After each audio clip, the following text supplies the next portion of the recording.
Tinulang isda ba tawag? Ano ko lang to eh.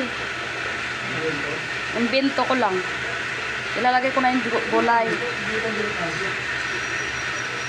Imbentong loto. Hindi ko alam kasi to eh. Nakikita ko.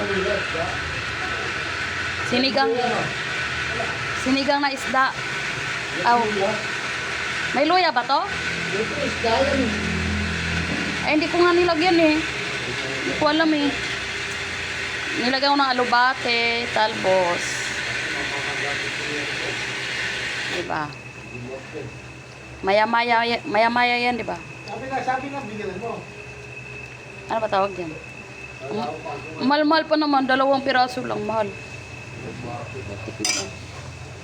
Bit ko lang. Ayan. Tinulang isda. Ay, hindi pala. Sinabawan ng isda.